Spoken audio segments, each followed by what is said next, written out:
স্বাগতম দর্শক বন্ধুরা।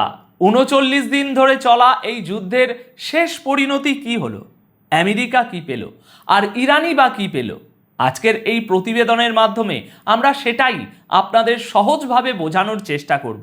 তাই ভিডিওটা একদম শেষ পর্যন্ত অবশ্যই দেখবেন। আজ ইরানের জয়ের দিন, আজ ইরানের জন্য উৎসবের দিন। যখনই ইতিহাস লেখা হবে তখন এটা উল্লেখ থাকবে যে ৮ই এপ্রিল ২০২৬ সালে আমেরিকার অহংকার চিরকালের জন্য ভেঙে চুরমার হয়ে গিয়েছিল।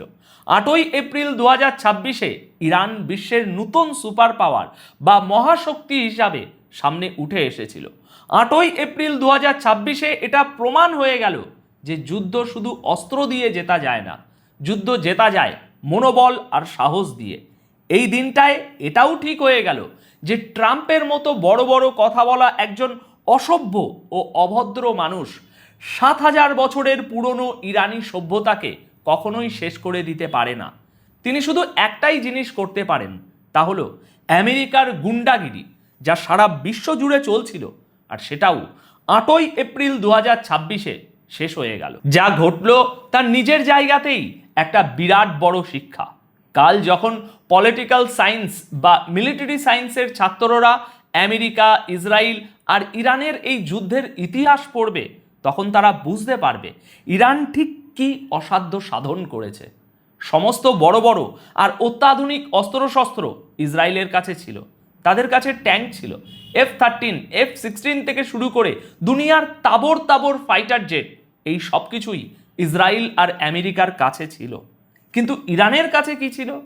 ইরানের কাছে ছিল অদম্য সাহস, নিজের দেশের প্রতি অগাধ ভালোবাসা, দেশের জন্য প্রাণ দেওয়ার জেদ আর ৪০ বছরের কঠিন প্রস্তুতি। ইরানের বাচ্চা বাচ্চা ছেলে থেকে শুরু করে দেশের প্রতিটি নাগরিক তাদের সেনাবাহিনী এবং সরকারের পাশে এসে দাঁড়িয়েছিল। আর যেদিন থেকে এই যুদ্ধ শুরু হয়েছে, এমনকি তার আগে থেকেও আমি আপনাদের প্রায় রোজ আপডেট দিয়ে আসছি। এই পুরো সময়টায় আমরা দেখেছি কিভাবে ইরান আমেরিকা ও ইসরায়েলের অহংকার মাটিতে মিশিয়ে দিয়েছে। যারা ভেবেছিল যে ৪৮ ঘন্টার মধ্যে ইরান দখল হয়ে যাবে, তারাই আজ ৮ই এপ্রিল ২০২৬-এ হাঁটু গেড়ে বসে ইরানের শর্তে আপোস করতে বাধ্য হচ্ছে। মধ্যপ্রাচ্যের ইতিহাসে এটা সত্যিই একটা বিশাল বড় ঘটনা, যার সাক্ষী আপনি, আমি, আমরা সকলেই হচ্ছি।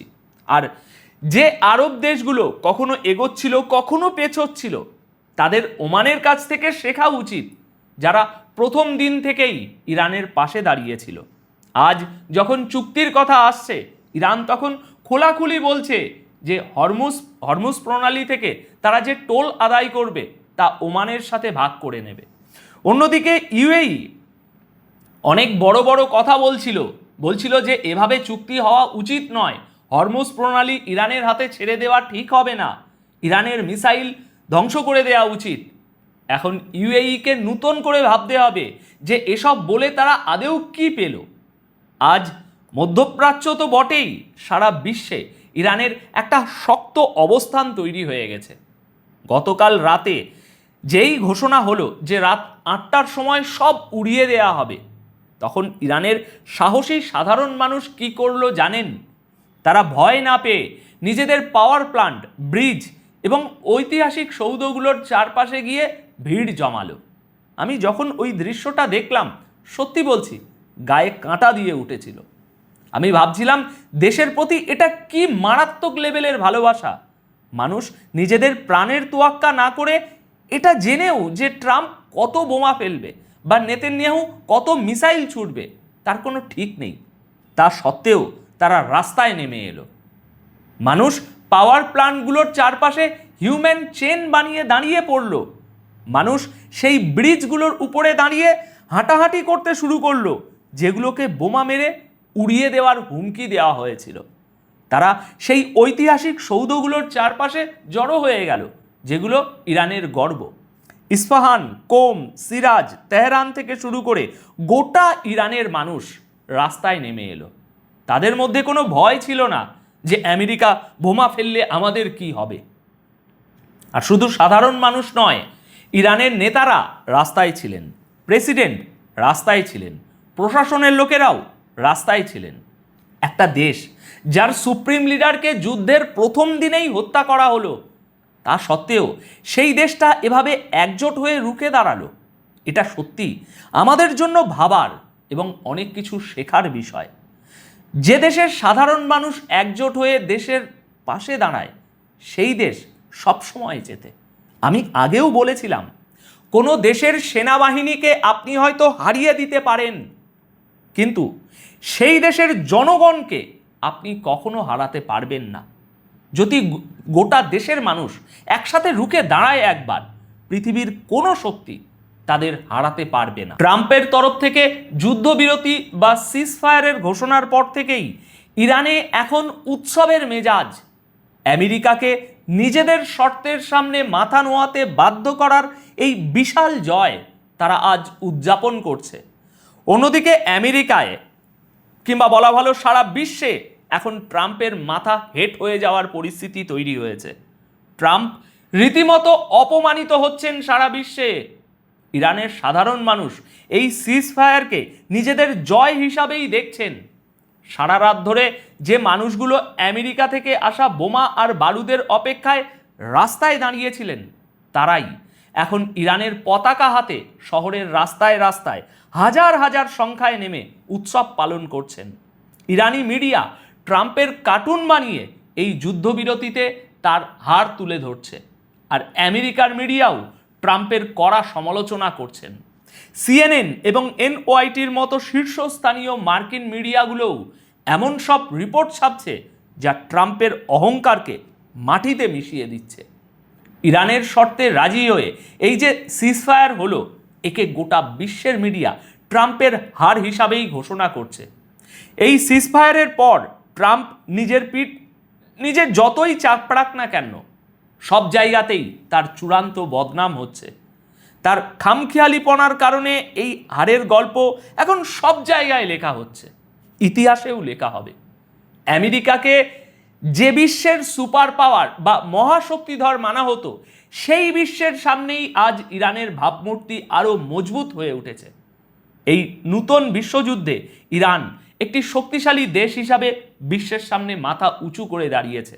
আর এই ৩৯ দিনের যুদ্ধের পর মার্কিন প্রেসিডেন্টের অহংকার অনেক অনেক বড় ধাক্কা খেয়েছে। সেই অহংকারে ইরান টানা ৩৯ দিন ধরে আমেরিকা এবং ইসরায়েলের যৌথ শক্তির মোকাবিলা করে আমেরিকাকে এমন শর্তে কথা বলতে বাধ্য করেছে যা ট্রাম্প কোনোদিন শুনতেই চাননি। যে হরমুজ প্রণালীকে বিনা শর্তে খোলার জন্য ট্রাম্প ইরানকে প্রস্তুর যুগে পাঠিয়ে দেওয়ার দাবি করেছিলেন, ইরানি নেতাদের পাগল বলে গালিগালাজ করে হরমুজ থেকে সরে যাওয়ার হুমকি দিচ্ছিলেন। আর এই হরমুজ প্রণালী না খুললে ইরানের পুরো সভ্যতা ধ্বংস করে দেওয়ার আলটিমেটাম দিচ্ছিলেন। আজ সেই একই হরমুজ প্রণালী ব্যবহার করে ট্রাম্প এখন উল্টো ইরানকে টাকা কামানোর রাস্তা বাতলে দিচ্ছেন। ট্রাম্প তার লেটেস্ট পোস্টে কি লিখেছেন একটু শুনুন। ট্রাম্প নিজেই বলছেন যে হরমুজ প্রণালীর মাধ্যমে প্রচুর টাকা আয় করা হবে, আর ইরান সেই টাকা নিজেদের দেশের পুনর্নির্মাণে ব্যবহার করবে। আরে ভাই, এটাই তো ইরানের শর্ত ছিল। ইরানের ঠিক যতটা ক্ষতি হয়েছে, যে ধ্বংসলীলা চলেছে, তার ক্ষতিপূরণ হয় আমেরিকাকে দিতে হবে, আর না হয় হরমুজ প্রণালী দিয়ে যাওয়া প্রতিটি জাহাজের জন্য ইরান যে টোল ধার্য করবে, যা $20 লক্ষ বা $2 মিলিয়ন ঠিক করা হয়েছে, সেটা ওমান এবং ইরানের মধ্যে ভাগ হবে। আর সেই টাকা দিয়েই ইরান তাদের ধ্বংস হয়ে যাওয়া পরিকাঠামো ঠিক করবে। এখন ট্রাম্পও সেই একই কথা বলছেন।